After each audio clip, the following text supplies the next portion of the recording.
Namaste. You know, there's this reaction channel called Brad and Lex, and I've been watching these kids for years, man. I think they had started out doing a video thing from the car, and looking for a place to live, and then they finally got it, and now they've had a baby. I mean, it's like growing up with these guys. Anyway, could be wrong about that beginning. I'm not sure. However, they were watching David Lee Roth, and back in his prime, and when he was singing that song Yankee Rose, and she'd made a comment, or maybe Brad did, about, I wonder if we think times are crazy now, but it looks like everybody was crazy back then.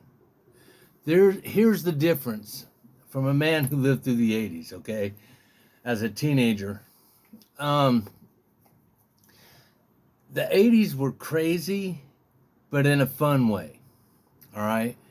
Maybe not everywhere, because, we always had our problems and things like that. But overall, it was like Cyndi Lauper said, girls just want to have fun. Well, everybody just wanted to have fun.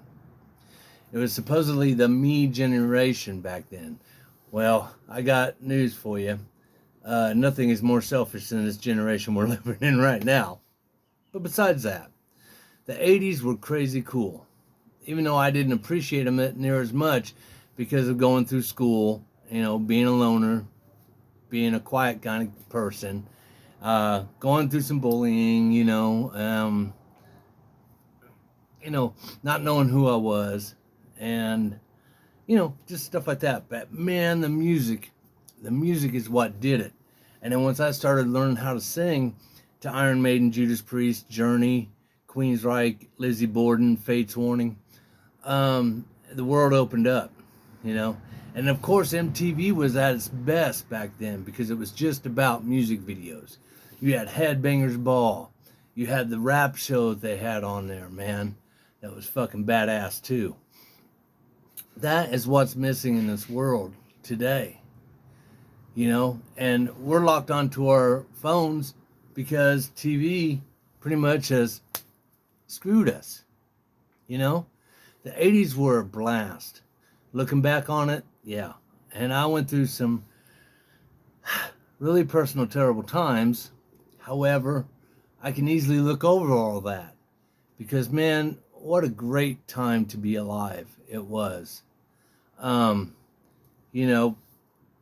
The music, the attitude, even for Terre Haute, which is really known for its rudeness and piss poor attitude, and I still blame that on the humidity.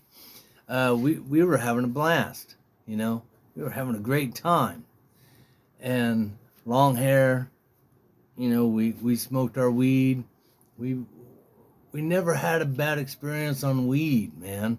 People nowadays smoke weed and still get violent. How the hell is that even possible when today's weed's much more powerful? I don't know. But man, we were really creating. That had to be one of God's favorite decades because the artwork, the contemporary jazz that was busting out at the same time as the heavy metal, but nobody ever knew unless you were listening closely. I mean, we had, sure, Kenny G, who we make fun of, but at the time he was damn good. And then you had Chick Corea, fucking Sade. You had, just a number of them all, And I mean, there was just so much to choose from, and it was so cool, and you just couldn't wait to see their videos. And that was where MTV was the first ones to stab us in the heart and get away from that. And it sucks. I miss the Martha Quinn days. I miss the other VJs that were on at the time. But yeah, times were crazy in the 80s. The harder the political forefront got, the more messed up we got. But it was good. Even the fights we had were good. You always walked away learning something. Had a beer with the guy you fought with, or the girl who fought another girl. They'd end up becoming friends. In fact, real good friends. So see, that's what the 80s were about. Not like today, when once you're down, they kick you in the head. They're celebrating sucker punches. There's no real music out there. There's no real place to fix your mind on that can give you a positive feeling. Shit, Ozzy Osbourne was kicking ass back then. You know, that was his prime. I mean, White Snake and so many others that were kicking ass. Even the ones that us heavy metal guys were calling poser pussy faggots back in the day. We liked them. Didn't want to admit it, but we liked them. But you had to bring it real. Not like that Poison shit. But anyway, the 80s. That's what we need more of today. I saw my first transvestite when I first moved out to Colorado. Now, I'm an old boy from Indiana, and I knew, here come this really tall, thin, black guy in a pink skirt and everything. But you know what? She was real respectful. And me, I wasn't going to make fun of him. You know, it's their world, you know.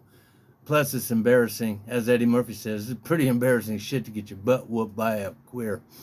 So, but no, I mean, I thought, well, let them live how they want to live. That's how it was in the 80s.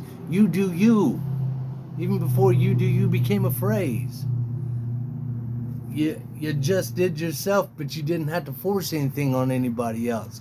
You enjoyed each other. You respected each other's boundaries. And when you didn't, and then afterwards, okay, I see your point. That's what the 80s were like. God bless you all. Creativity.